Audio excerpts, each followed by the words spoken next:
Hello दोस्तों, आप सभी लोगों का हमारे यूट्यूब चैनल में स्वागत है। कि जैसा कि एनटीपीसी का जो है पेपर होने ही वाला है, तो एनटीपीसी के जो भी प्रीवियस ईयर के पेपर हैं उनको हम कराने वाले हैं सलूशन के साथ।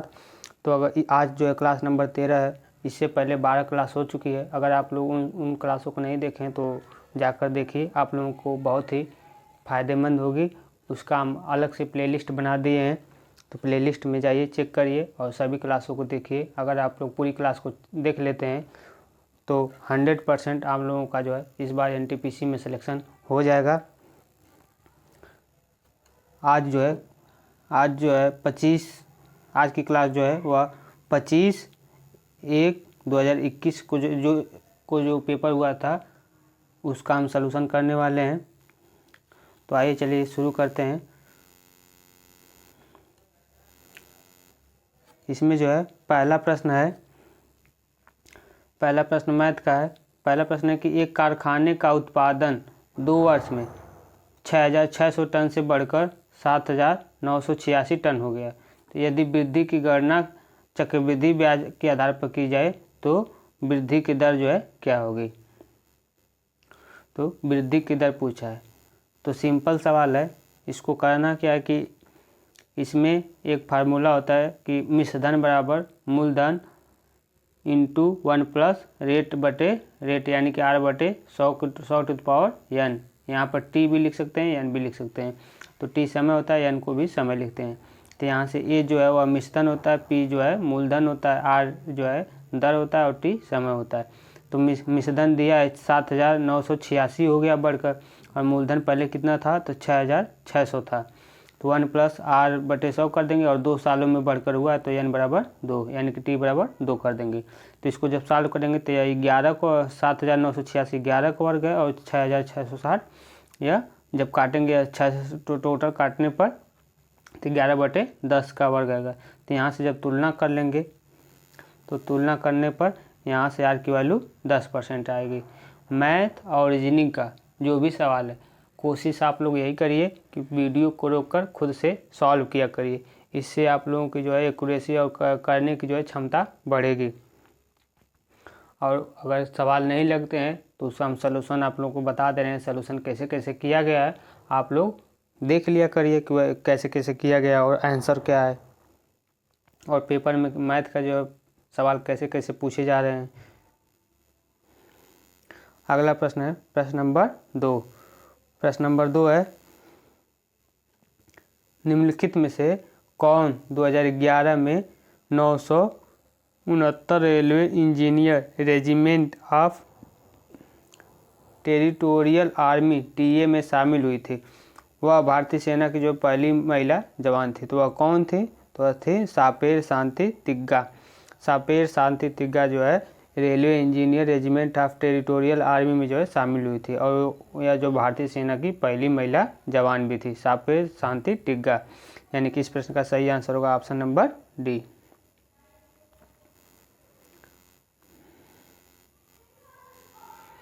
अगला प्रश्न है प्रश्न नंबर 3।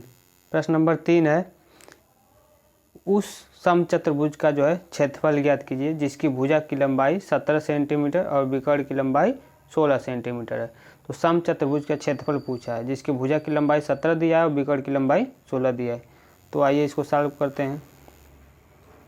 तो हम समचतुर्भुज बना लेते हैं जिसमें चारों भुजाएं बराबर हैं। तो इसमें विकर्ण की लंबाई 16 सेंटीमीटर दिया है, या विकर्ण होता है तो विकर्ण की लंबाई 16 सेंटीमीटर दिया और भुजा की लंबाई 17 दिया है। तो ए यहाँ से फिर एओ क्या लंबाई हो जाएगी? एओ की जो लंबाई होगी वह विकर्ण की आधी हो जाएगी, यानी कि यह जो लंबाई हो जाएगी यह 8 हो जाएगी। तो क्षेत्रफल पूछा था, तो एओबी और जब ये करते तो यह समकोण पोते हैं, तो यह 17 हो गया है, यह 8 हो गया है। तो समकोण त्रिभुज एओबी में, यानी कि इसमें समकोण त्रिभुज, इस वाले में समकोण त्रिभुज में यह 17 दिया है, यह 8 दिया है, तो यह वैल्यू कितना होगी? तो यह वैल्यू निकालेंगे तो समकोण त्रिभुज से यह वैल्यू 15 हो जाएगी, क्योंकि 15 8 17 ट्रिपलेट्स होता है, तो ट्रिपलेट अगर आपको याद है तो आप डायरेक्ट 15 निकाल लेंगे। जब उस भुजा की लंबाई 15 आ गई है तो पूरी लंबाई यानी कि डीबी की लंबाई दोगुना करेंगे तो 30 आ जाएगी। समचतुर्भुज का क्षेत्रफल पूछा है, तो समचतुर्भुज का क्षेत्रफल फार्मूला होता है 1/2 इंटू विकर्णों का गुणनफल, यानी कि 1/2 गुणे d1 d2। यह समचतुर्भुज का जो है क्षेत्रफल का फार्मूला होता है। तो d1 d2 में जो है d1 की वैल्यू जो है 30 निकाले हैं और d1 की वैल्यू जो है 16 दिया है। तो इसका सॉल्व करने पर आंसर 240 सेंटीमीटर स्क्वायर क्षेत्रफल आ जाएगा। अगला प्रश्न है प्रश्न नंबर 4। प्रश्न नंबर 4 है कामेत, नमाचा, बरवा और गुरला मानदता निम्नलिखित में से किसके नाम है? कामेत, नामचा, बरवा, गुरला मानदता ये सभी किसके नाम है? तो यह हिमालय की जो है पर्वतीय चोटियों के नाम है। कामेत, गुरला मानदता और बरवा ये सभी नमचा, बरवा ये सभी हिमालय की जो है पर्वतीय चोटियों के जो है नाम है। अगला प्रश्न है प्रश्न नंबर 5। प्रश्न नंबर 5 है कैलाश सत्यार्थी के जो संस्थापक कौन है? तो कैलाश सत्यार्थी के जो संस्थापक है वह बचपन बचाओ आंदोलन, बचपन बचाओ आंदोलन जो है कैलाश सत्यार्थी के संस्थापक है। अगला प्रश्न है प्रश्न नंबर 6। प्रश्न नंबर 6 है दिए गए 3 समीकरणों में से पहले 2 एक निश्चित पद्धति के आधार पर हल किया गया है, उसी प्रकार से तीसरा समीकरण का जो है सही क्या होगा? तो जैसे यह साबित हुआ है उसी प्रकार से यह है, तो तीसरा क्या होगा? तो इसको आइए चलिए देखते हैं। 32 × 34 बराबर 96 लिखा है, 25 × 14 बराबर 29, तो उसी प्रकार यह किस प्रकार होगा, यह क्या होगा? 18 × 51 क्या होगा?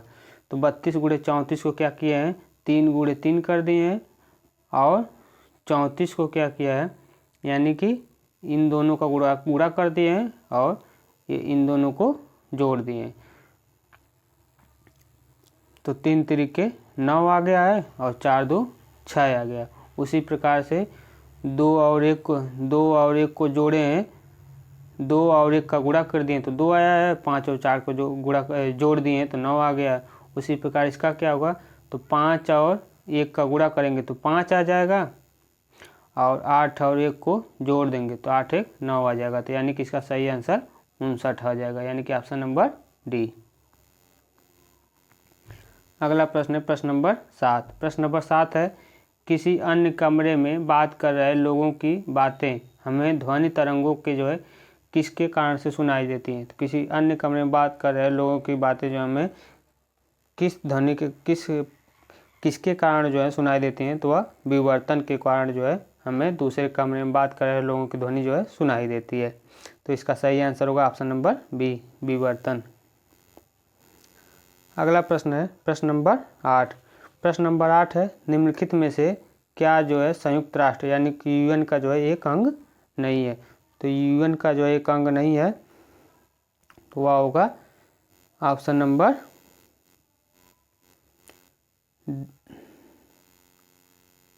डी, राज्य परिषद।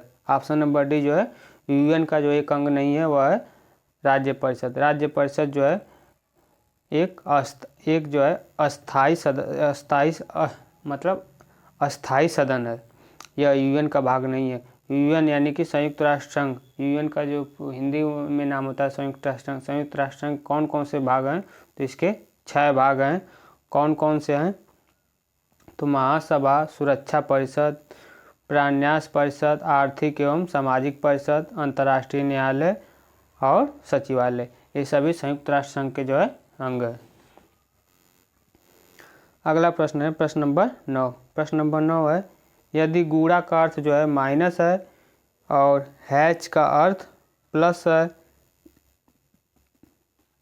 @ का अर्थ बराबर है और डॉलर का अर्थ भागे है और एंड का अर्थ गुणा है, तो इनमें से कौन सा समीकरण जो है संतुष्ट करता है? तो इसको सॉल्व करने का सीधा सा तरीका है कि ऑप्शन से सॉल्व करिए, सभी चीज़ को ऑप्शन में रखकर संतुष्ट करिए। तो इसमें जो है ऑप्शन नंबर डी में जब रखेंगे तो यह संतुष्ट करेगा। गुणा को जो है हम पहले गुणा का अर्थ यहाँ पर माइनस दिया है।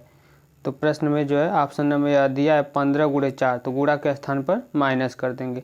उसके बाद एंड दिया है तो एंड के स्थान पर गुणा है तो एंड के स्थान पर गुणा कर देंगे। फिर @ के स्थान पर बराबर, फिर उसके बाद डॉलर के स्थान पर भाग और हैश के स्थान पर प्लस। जब इतना रख कर सॉल्व करेंगे तो यहाँ से 33 बराबर 33 आ जाएगा। तो यानी कि दोनों चीज़ बराबर आ रही है, तो यही जो है ऑप्शन संतुष्ट करता है। यानी इस प्रश्न का सही आंसर होगा ऑप्शन नंबर डी।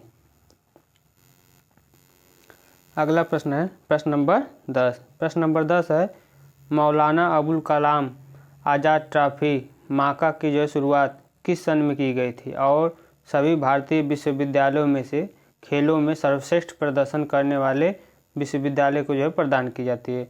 तो किस सन में शुरू की गई थी? तो मौलाना अबुल कलाम ट्रॉफी जो है 1956 से 57 के बीच जो है मौलाना अबुल कलाम आज़ाद ट्रॉफी जो है शुरू की गई थी।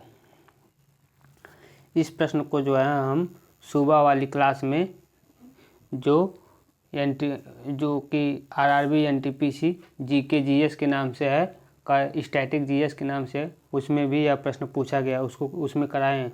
तो अगर आप लोगों को केवल जीके जीएस के ही प्रश्नों को देखना है तो आप लोग जाकर प्लेलिस्ट देख लीजिए, railway NTPC static GK GS करके है, उसमें केवल एनटीपीसी के जीके और जीएस के ही प्रश्नों को करवा रहे हैं।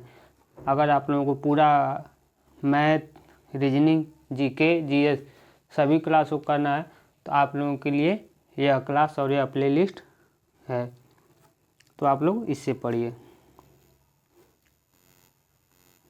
तो चलिए अगला प्रश्न है प्रश्न नंबर 11। प्रश्न नंबर 11 है ऊष्मा संतुलन यानी कि हीट बजट क्या है? ऊष्मा संतुलन क्या है? तो ऊष्मा संतुलन जो है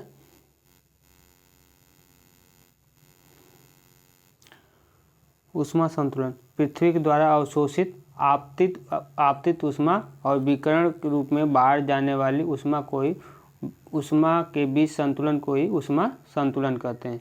तो पृथ्वी के द्वारा अवशोषित आपतित ऊष्मा और विकिरण के रूप में बाहर जाने वाली ऊष्मा के बीच संतुलन को ऊष्मा संतुलन कहा जाता है।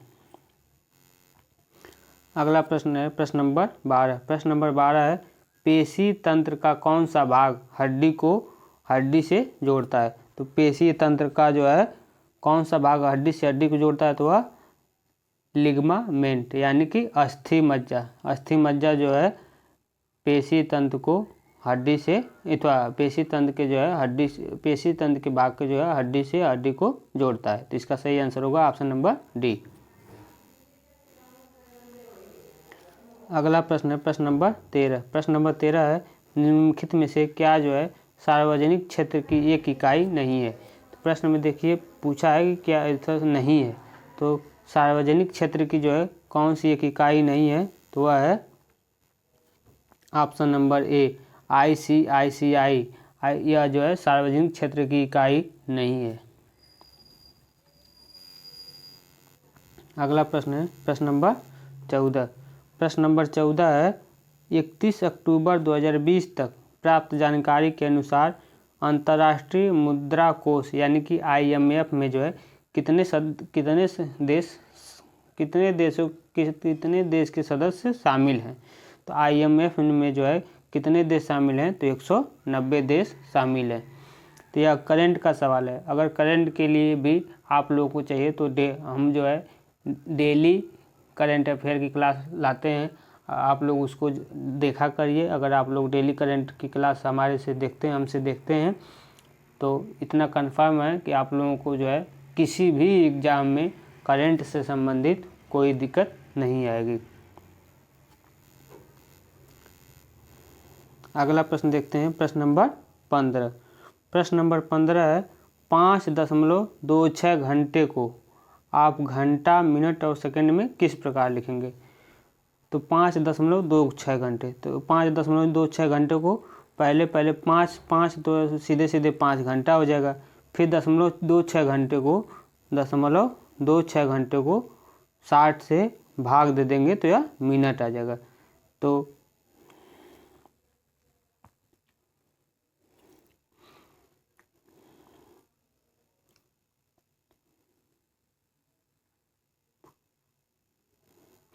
उसमें जब भाग देंगे तो मिनट आएगा। जैसे आप देख लीजिए, इसको जब लिखेंगे तो 5 घंटा तो पूरा हो गया, फिर 0.26 है, तो 0.26 को जो है जब 60 से गुणा करेंगे तो मिनट आएगा। हम घंटा में कर रहे थे, कन्वर्ट कर रहे थे, चूँकि मिनट में बदलना है तो 60 से गुणा कर देंगे।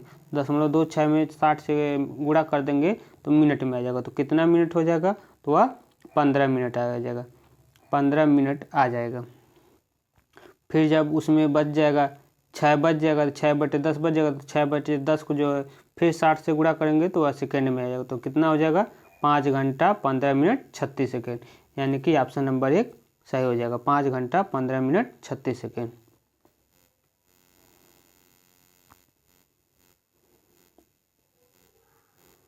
अगला प्रश्न है प्रश्न नंबर 16। प्रश्न नंबर 16 है, उस विकल्प का चयन कीजिए जो पहले दूसरे से संबंधित है, उसी प्रकार तीसरा चौथी से किस प्रकार संबंधित है।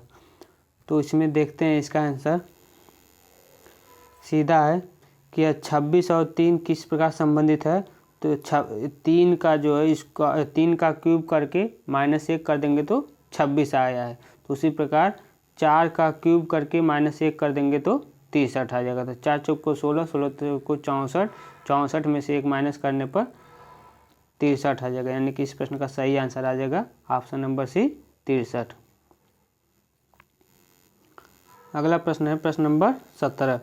प्रश्न नंबर 17 है, वस्तु 20% के लाभ पर, एक वस्तु जो है 20% के लाभ पर बेची जाती है। यदि उसके क्रय मूल्य और विक्रय मूल्य दोनों को 100 रुपये कम कर दिया जाए तो प्राप्त लाभ जो है 4% अधिक हो जाता है। तो क्रय मूल्य पूछा है, तो क्रय मूल्य ज्ञात कीजिए, यानी कि CP ज्ञात करिए। तो सिंपल सवाल है, हम मान लेते हैं कि क्रय मूल्य 100 रुपया है, तो 100 रुपया क्रय मूल्य है, 100x जो है क्रय मूल्य है, और विक्रय मूल्य कितना हो जाएगा, तो 120x हो जाएगा। तो 100x में से जब 100 रुपया घटा दे रहे हैं तो 24% का लाभ हो रहा है। तो कितना हो रहा है, 124/100। और जब 120 में से 120x यानी कि विक्रय मूल्य में से 100 घटा दे रहे हैं तो यह दोनों बराबर हो जाएगा। दोनों बराबर हो जाएगा तो इसको जब सॉल्व करेंगे तो यहाँ से x का वैल्यू आ जाएगा 6। तो x का वैल्यू 6 आ जाएगा। तो चूँकि क्रय मूल्य पूछा है तो क्रय मूल्य 100x माने हैं, तो 6 का गुणा कर देंगे तो 600, यानी कि इसका सही आंसर हो जाएगा 600 रुपया। अगला प्रश्न है प्रश्न नंबर 18। प्रश्न नंबर 18 है, एक छात्र को गणित में पहले सत्र की तुलना में दूसरे सत्र में 16% अधिक अंक प्राप्त हुए। यदि दूसरे सत्र में उसका प्राप्तांक 87 है तो पहले सत्र में उसका प्राप्तांक कितना होगा। तो बहुत ही सिंपल सवाल है। पहले सत्र की तुलना में पहले सत्र में जो है दूसरे सत्र की तुलना में 16% अधिक अंक पाया है, और दूसरे सत्र का प्राप्तांक दिया है, पहले का पूछ रहा है। तो चूँकि छात्र द्वारा प्राप्त सत्र का अंक जो है कितना होगा, तो 87% दूसरे सत्र में पाया है, और पहले सत्र में जो है 16% अधिक पाया है। तो 100 का जो है 16% सीधे सीधे 75 अंक आ जाएगा। पहला सत्र में 75 अंक आ जाएगा सॉल्व करेंगे तो। अगला प्रश्न है प्रश्न नंबर 19। प्रश्न नंबर 19 है,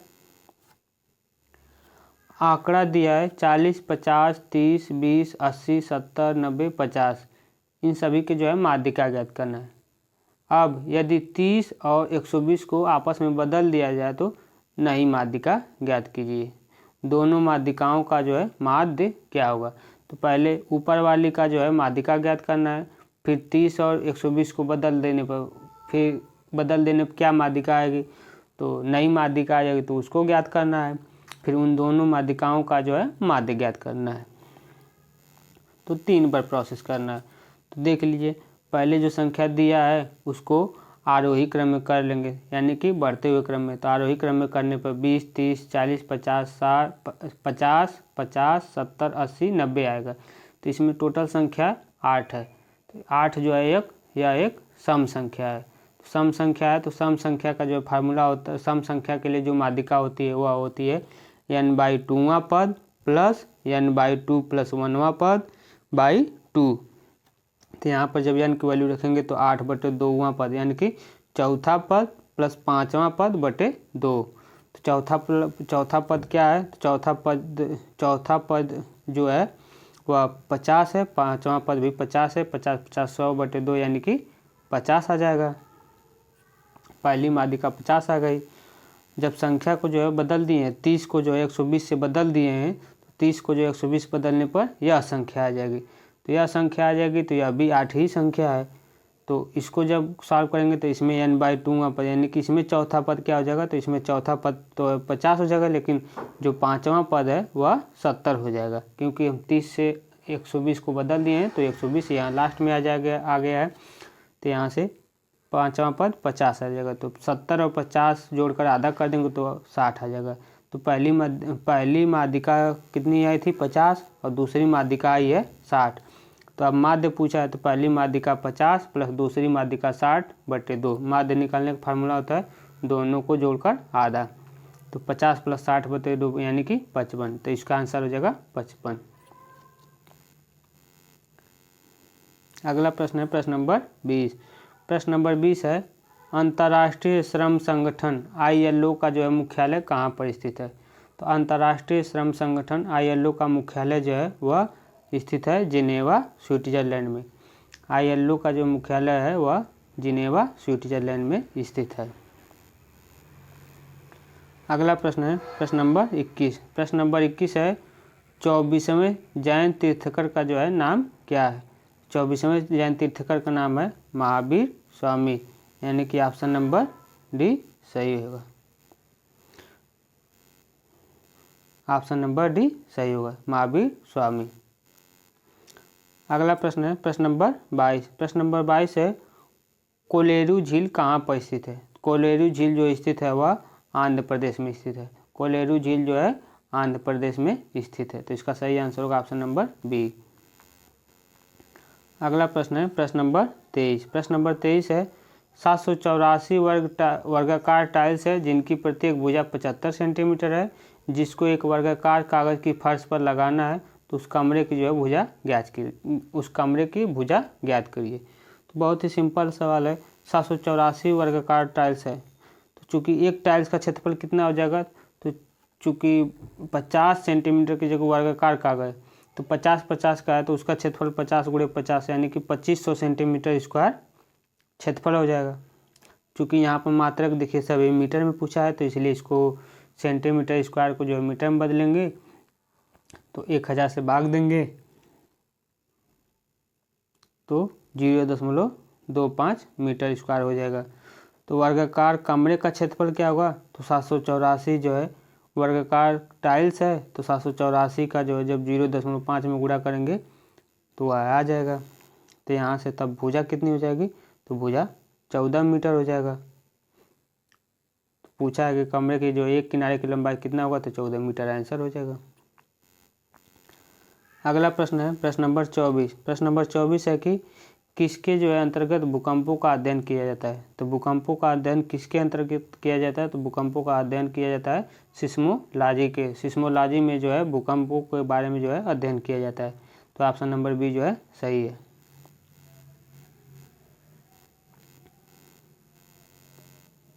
अगला प्रश्न है प्रश्न नंबर 25। प्रश्न नंबर 25 है, किसी निश्चित धनराशि पर साधारण ब्याज 3% की दर से वृद्धि होने पर प्राप्त होने वाले साधारण ब्याज में 240 रुपये की वृद्धि हो जाती है।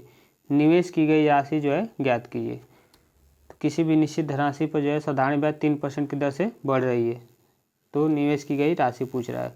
तो मान लेते हैं कि मूलधन जो है x है, रेट जो है यानी कि दर R मान लेते हैं, समय 1 साल दिया है। तो मूलधन तो सीधा सीधा क्या हो जाएगा? मूलधन गुणे दर गुणे समय बटे 100। तो x गुणे R + 3/100 यह कर देंगे, में से 3 साल के लिए हो जाएगा। उसमें से 1 साल की घटा देंगे तो 240 आना चाहिए। तो यहाँ से सीधे सीधे x की वैल्यू 8000 आ जाएगी। तो इसका आंसर हो जाएगा 8000। मूलधन जो होगा वो होगा, निवेश की गई राशि 8000 होगी। अगला प्रश्न है प्रश्न नंबर 26। प्रश्न नंबर 26 है, IPAB की जो है स्थापना 2003 में वाणिज्य एवं उद्योग मंत्रालय के जो है अधीन हुई थी। तो IPAB का जो है पूर्ण रूप क्या है? IPAB का पूरा नाम क्या है? तो IPAB का पूरा नाम है intellectual property appellate board. IPAB का जो पूरा नाम है वह है इंटेलेक्चुअल प्रॉपर्टी एपिलिएट बोर्ड। तो इसका सही आंसर होगा ऑप्शन नंबर सी। अगला प्रश्न है प्रश्न नंबर 27। प्रश्न नंबर 27 है कि 6/7 नहीं, यहाँ से देखिए 6 नहीं है, यह जो 6 है यह इंग्लिश वाले प्रश्न में जो है 22 इंग्लिश वाले प्रश्न में, यहाँ प्रश्न जो है यहाँ शुरू है। तो 7/13 + 1 को जो है 6 से विभाजित करने पर प्राप्त होने वाला शेषफल ज्ञात कीजिए। तो 7/13 + 1 में जो है 6 से भाग देने पर कितना शेषफल बचेगा। तो देख लेते हैं 7/13 + 1, तो इसको क्या लिख सकते हैं, तो 6/13 + 1/13 लिख सकते हैं। तो वह 7/13 हो जाएगा, प्लस 1 बाहर दिया है, तो यानी कि 6/13 + 1 के जो है आप कितना भी पावर करेंगे उसकी वैल्यू 1 होती है। तो 1 सीधा सीधा 2 हो जाएगा। तो जब इसको आप 6 से भाग देंगे तो 6 से भाग देने पर पूरी वैल्यू कट जाएगी, 2 वाला बचेगा, तो इसका शेषफल 2 हो जाएगा। तो सीधा सीधा इसका आंसर 2 हो जाएगा।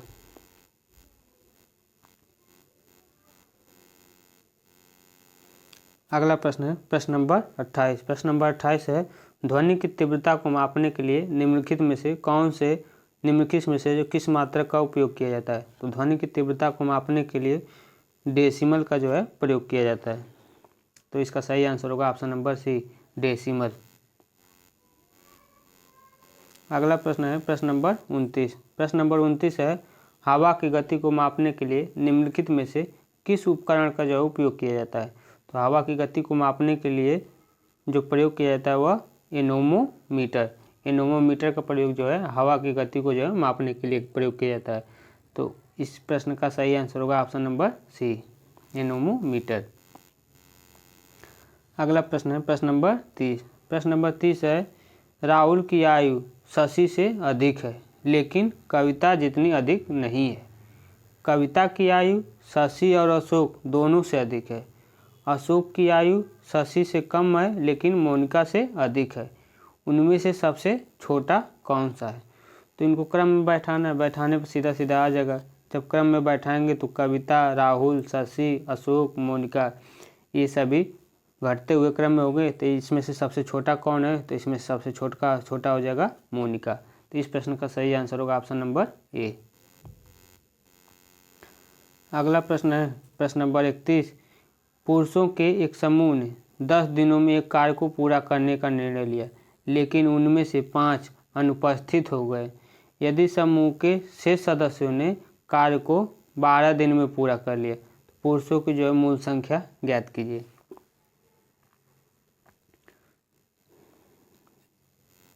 तो सीधा सीधा प्रश्न है, मान लेते हैं कि टोटल पुरुष की संख्या x है।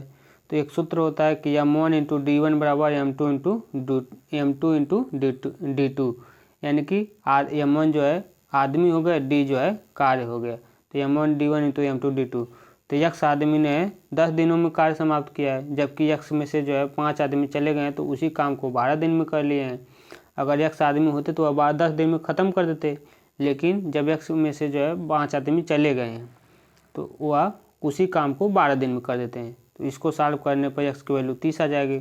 तो टोटल पुरुष कितने थे, तो 30 थे। तो इसका सही आंसर होगा 30।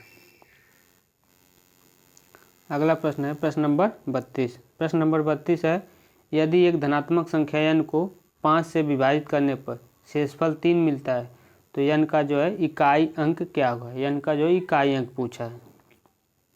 तो बहुत ही सिंपल सवाल है। मान लेते हैं कि जो धनात्मक संख्या है कितना दिया है 5 से विभाजित करने पर, तो वह 5 से विभाजित करने पर 3 शेषफल बचता है। तो संख्या जो होगी वह 5 का गुणे 3 + 3 होगी, तभी 5 से कट जाएगी, प्लस 3 शेषफल बचता है, यानी कि 3 अधिक है। तो 5 के + 3 हो जाएगी। तो इसमें k की वैल्यू 1 से लेकर रखते जाएंगे। k की वैल्यू जब 0 रखेंगे तो संख्या आ जाएगी 3, k की वैल्यू जब 1 रखेंगे तो संख्या आ जाएगी 8। तो सही मान इसका हो जाएगा या तो संख्या 3 होगी या फिर 8 होगी। तो 3 और 8 किस में है, तो ऑप्शन नंबर सी में। तो इस प्रश्न का सही आंसर होगा ऑप्शन नंबर सी। अगला प्रश्न है प्रश्न नंबर 33। प्रश्न नंबर 33 है 2019 में निम्नलिखित में से किसे भारत रत्न से सम्मानित किया गया था। तो 2019 में भारत रत्न सम्मानित किया गया था वह नानाजी देशमुख को जो है 2019 में भारत रत्न से सम्मानित किया गया था। देखिए दोस्तों, आप लोगों के लिए हम इतना मेहनत कर रहे हैं, तो आप लोग हमारे चैनल को जो है सब्सक्राइब कर दीजिए, और जो लोग भी एनटीपीसी की तैयारी कर रहे हैं उन लोगों को जो है शेयर कर दीजिए। इतना मेहनत कर रहे हैं आप लोगों के लिए, तो इतना तो भाई बनता है सब्सक्राइब के लिए। अगला प्रश्न है प्रश्न नंबर 34। राष्ट्रीय मानवाधिकार आयोग का जो अध्यक्ष कौन होता है। तो राष्ट्रीय मानवाधिकार का जो अध्यक्ष होता है वह होता है भारत के सेवानिवृत्त मुख्य न्यायाधीश, यानी कि भारत के जो सेवानिवृत्त होते हैं मुख्य न्यायाधीश, वही राष्ट्रीय मानवाधिकार आयोग के जो है अध्यक्ष होते हैं।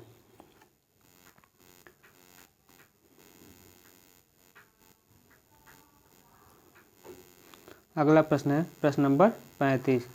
प्रश्न नंबर 35 है एक घन की जो है प्रत्येक भुजा में 50% की वृद्धि की जाती है और उसके पृष्ठीय क्षेत्रफल में होने वाली प्रतिशत वृद्धि ज्ञात कीजिए। तो चूँकि घन की जो है हर प्रत्येक भुजा में 50% की वृद्धि कर दी जा रही है, तो घन के में जो है पृष्ठीय क्षेत्रफल में वृद्धि कितना हो जाएगा, तो a + b into a+b + ab बटे 100 यह हो जाएगा।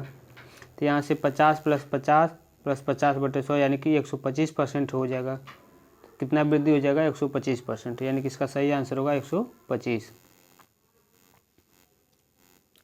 अगला प्रश्न है प्रश्न नंबर 36।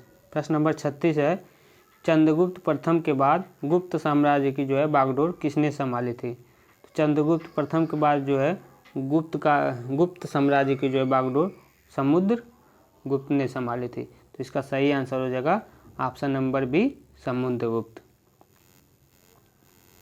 अगला प्रश्न है प्रश्न नंबर 37। प्रश्न नंबर 37 है 24 रुपये पर मीटर की दर से एक आयताकार मैदान के चारों ओर बाड़ लगाने का जो लागत है वह 1920 रुपये है। यदि इसकी लंबाई 23 मीटर है तो उसकी चौड़ाई क्या होगी।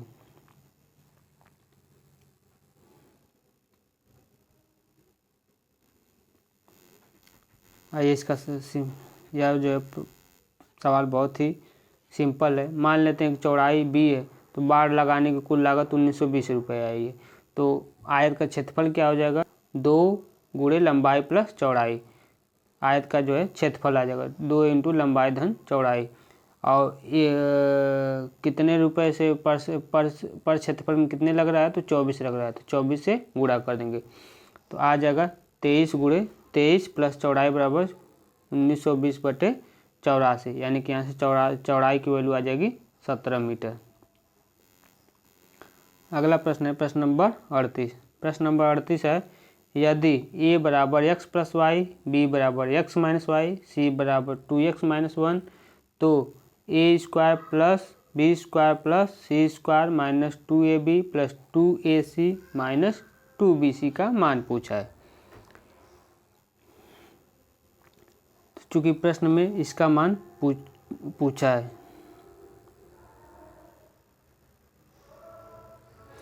चूँकि a² + b² + c² - 2ab + 2ac - 2bc का मान पूछा है, तो वह सीधा फार्मूला होता है a - b + c का होल स्क्वायर का जो है फार्मूला होता है। यानी कि हमसे प्रश्न में पूछा गया है a - b + c का होल स्क्वायर का मान पूछा गया है।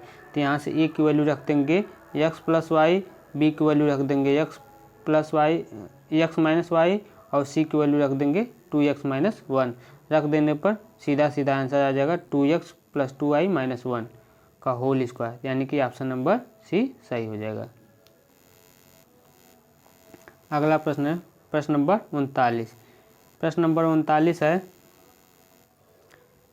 एक व्यक्ति अपने मेज को 12.5% के लाभ पर और कुर्सी को 8.5% की जो है हानि पर बेचता है, लेकिन पूरे अवतरण पर उसे 25% का लाभ होता है। वही दूसरी ओर वह मेज को 8.5% की हानि पर बेचता है और कुर्सी को 12.5% के लाभ पर बेचता है, तो उसे न तो लाभ होता है और न ही हानि होती है। तो मेज का जो है क्रय मूल्य पूछा है। तो सीधा सवाल है कि जब वह 12.5% लाभ पर बेच रहा है और 8.5% की हानि पर बेच रहा है तो उसे 25 रुपये का लाभ हो रहा है। वही जब 8.5% की हानि बेच रहा है और 12.5% के लाभ पे बेच रहा है तो उसे ना तो हानि हो रही है ना ही लाभ हो रहा है। तो क्रय मूल्य पूछा है। तो सीधा सवाल है,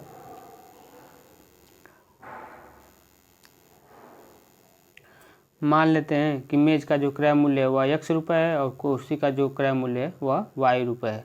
तो प्रश्न में दिया है कि क्रय था मेज को जो है 25% लाभ पर बेचता है, तो यानी कि 25x/200 हो जाएगा, और कुर्सी को जो है 25% हानि में बेचता है तो 25/300 रुपये बराबर 25 हो जाएगा। तो पहली शर्त के अनुसार 3x - 2y बराबर 600 आ जाएगा। और दूसरी जब वो उसी को पलट देता है, मेज को जो जब 25% के लाभ से बेचता है, मेज को कितने से है 12 सही 1/2 से बेचता है। तो यह जब इसको जब पलट देंगे तो यह वाली चीज़ यहाँ वाली चीज़ यहाँ आ जाने पर तो ना वही उसे लाभ हो रहा है ना ही उसे हानि हो रही है। और जब वह पहले वाली शर्त से बेच रहा है तो उसे 25 रुपये का लाभ हो रहा है। तो दूसरे वाले से शर्त के अनुसार यह आ जाएगी। तो इन दोनों में जो है समीकरण को जब सॉल्व करेंगे तो समीकरण को सॉल्व करने के लिए सीधे सीधे किस में 2 से गुणा कर देंगे और इस वाले समीकरण में 3 से गुणा कर देंगे। तो यह समीकरण हो जाएगा 3 तरीके 9x - 3 दूनी 6y बराबर 36 1800 हो जाएगा। और यह समीकरण हो जाएगा 3 तरीके 9y - 3 दूनी 6x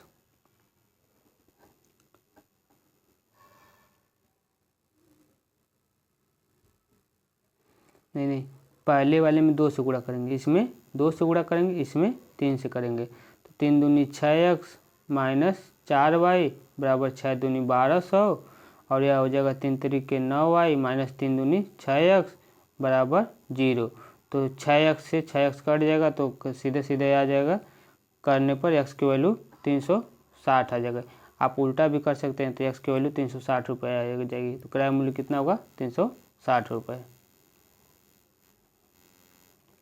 अगला प्रश्न है प्रश्न नंबर 40। प्रश्न नंबर 40 है, नीचे दिए गए पैटर्न के अनुसार प्रश्नवाचक चिन्ह के स्थान पर क्या आएगा, यानी कि यहाँ पर क्या आएगा।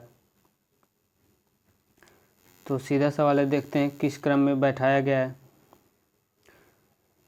चूँकि बैठाया गया है 12 - 7 और 10 - 5, तो 12 - 7 10 - 5, तो 12 - 7 करने पर 5 आएगा, 10 - 5 करने पर 5 आएगा। फिर उन दोनों को जोड़कर 10 लाया गया है। उसी प्रकार 11 - 8 3 आ जाएगा, 16 - 4 12 आ जाएगा, तो 12 3 15 आ गया। तो उसी प्रकार 9 में से 6 जा 3 आ जाएगा, 15 में से 5 जाएगा 10, तो 10 और 3 कितना आ जाएगा 13 आ जाएगा। तो ऑप्शन नंबर डी सही हो जाएगा। तो इसका सही आंसर डी होगा।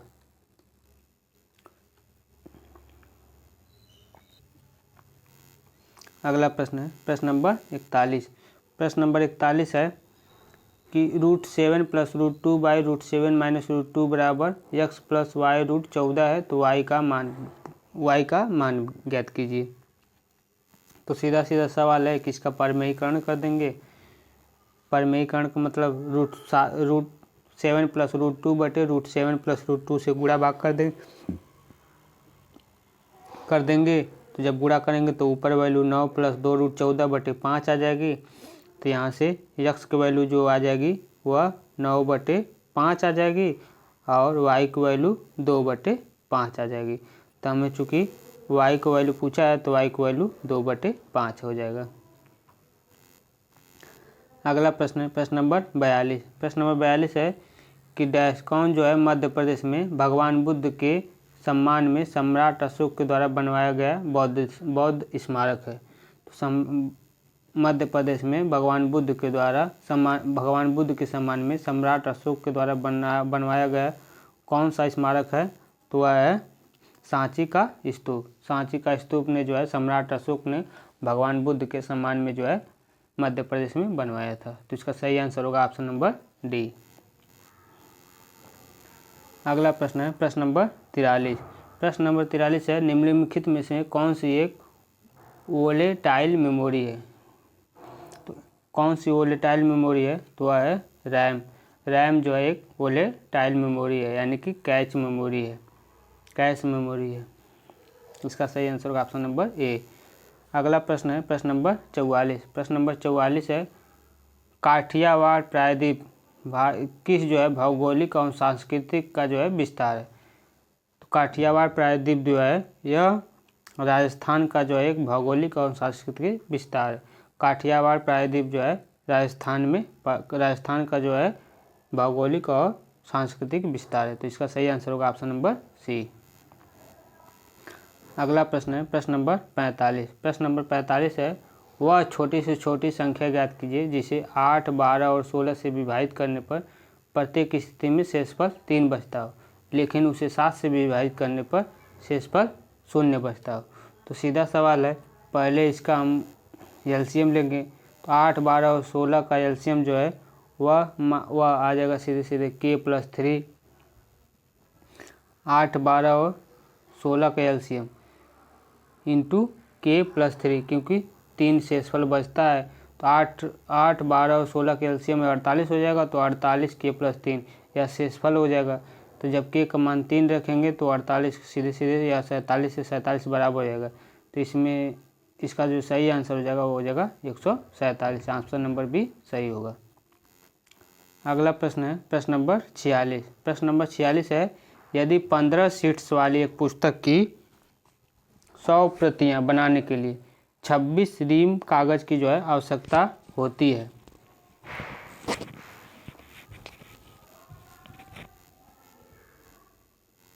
26 रीम की जो कागज़ की आवश्यकता होती है, तो 13 शीट वाले पुस्तक की जो है 750 प्रतियां बनाने के लिए कितने रीम कागज़ की आवश्यकता होगी। तो सिंपल सवाल है कि 26 कागज़ को जो बनाने के लिए 15 रीट की आवश्यकता होती है, तो 13 रीट वाले बनाने के लिए जो कितने की आवश्यकता होगी। तो सीधे सीधे 26/15 गुणे 100 बराबर x बटे 13 गुणे 750। तो x की वैल्यू आ जाएगी सीधे सीधे 169। तो सही आंसर हो जाएगा 169 रीम।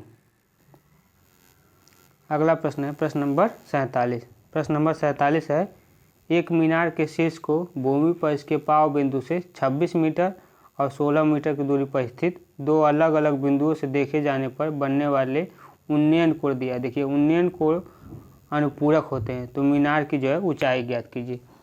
तो मीनार की ऊंचाई ज्ञात कीजिए। तो सिंपल सवाल है, कितना दिया है 26 मीटर और 16 मीटर। 26 मीटर और 16 मीटर दिया है। तो यहाँ पर गलत किया गया है, यह 26 मीटर रहेगा। 26 मीटर और 16 मीटर। इंग्लिश में देख लेते हैं, इंग्लिश में 25 दिया है। चूँकि हिंदी में देखिए यहाँ पर गलत दिया गया है। इंग्लिश में यहाँ 25 मीटर और 16 मीटर दिया गया है, तो यहाँ पर हिंदी में भी 25 मीटर होगा, तभी आंसर आएगा। तो 25 मीटर और 16 मीटर मीनार की ऊंचाई पूछा है।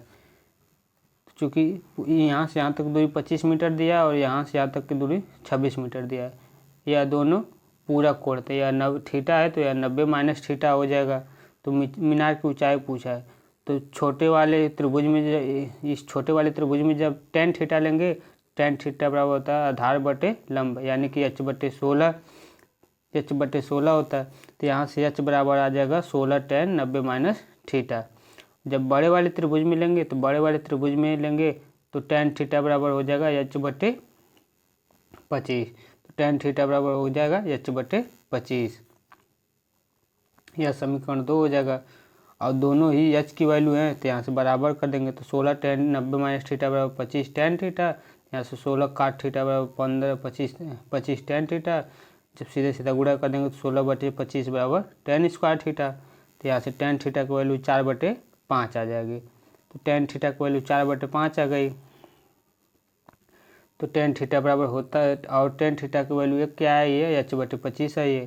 तो यहाँ से सीधे सीधे h की वैल्यू यहाँ से काट देंगे तो 5×5 = 25 और h की वैल्यू यहाँ से आ जाएगी 20 मीटर। तो इसका सही आंसर हो जाएगा 20 मीटर। तो मीनार की ऊंचाई पूछा है, तो मीनार की ऊंचाई हो जाएगी 20 मीटर। अगला प्रश्न है प्रश्न नंबर 48। प्रश्न नंबर 48 है वर्ष 2019 में निम्न में से किस पुस्तक को मैन बुकर अंतर्राष्ट्रीय पुरस्कार प्राप्त हुआ था। तो वह किसे प्राप्त हुआ था, तो वह सेलेस्टियल बॉडीज को जो है मैन बुकर पुरस्कार जो है 2019 में सम्मानित किया गया था। तो सही आंसर हो ऑप्शन नंबर सी।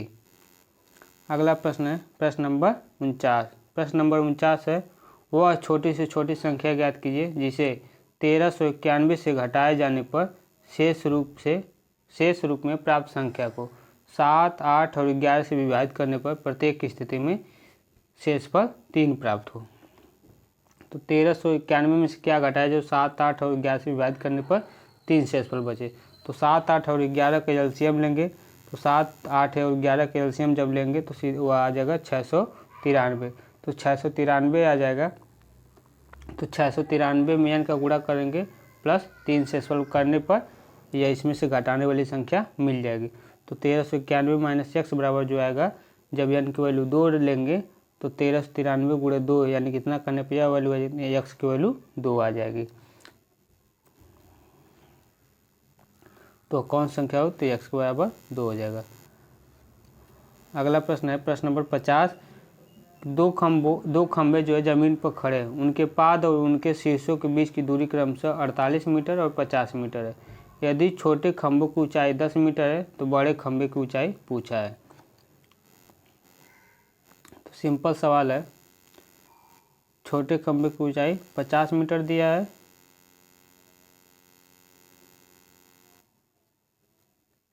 यहाँ से दिया है, या 50 मीटर दिया है, या 10 मीटर दिया है, या 48 मीटर दिया है। तो त्रिभुज BCE में, इस वाले त्रिभुज में जब देखेंगे समकोण या 48 दिया है तो यह भी 48 हो जाएगी। तो यहाँ से इसको जब निकालेंगे तो यह 50 का स्क्वायर माइनस 48 का स्क्वायर करेंगे तो x का स्क्वायर आ जाएगा। तो 50 का स्क्वायर माइनस 48 का स्क्वायर करने पर यह आ जाएगा, CE की वैल्यू 14 आ जाएगी, यानी कि यहाँ से CE की वैल्यू 14 सेंटीमीटर आ जाएगी। CE की वैल्यू 14 आ जाएगी। अब ED का निकालना है। ED की वैल्यू 10 दिया है और यह 14 आया है, तो सीधा सीधा उसकी लंबाई 24 मीटर हो जाएगा। तो इसका सही आंसर 24 मीटर हो जाएगा। तो क्लास बहुत ही लंबी हो जा रही है, इसलिए हम यहीं पर समाप्त करते हैं। इसका जो अगला पार्ट है यानी कि प्रश्न नंबर 51 से लेकर प्रश्न नंबर 100 तक जो है उसके लिए हम बना दिए हैं। प्रश्न नंबर 51 से लेकर प्रश्न नंबर 100 तक जो प्रश्न है उसके लिए हम बना दिए हैं। आप लोग देखिए प्लेलिस्ट में 13 का क्लास 13 का जो है पार्ट 2 करके हम बना दिए हैं, तो आप लोग उसको जाकर देख लीजिए। इसके आगे का जो भी प्रश्न होगा वह पार्ट 13 का जो है 13 का पार्ट 2 करके है प्लेलिस्ट में। आप लोगों के लिए इतना मेहनत कर रहे हैं, अगर आप लोगों को मेहनत नज़र आ रही हो तो हमारे चैनल को जो सब्सक्राइब कर दीजिए। और जो लोग भी इस बार NTPC का फॉर्म भरे हैं और तैयारी कर रहे हैं उन लोगों के पास जो है शेयर कर दीजिए।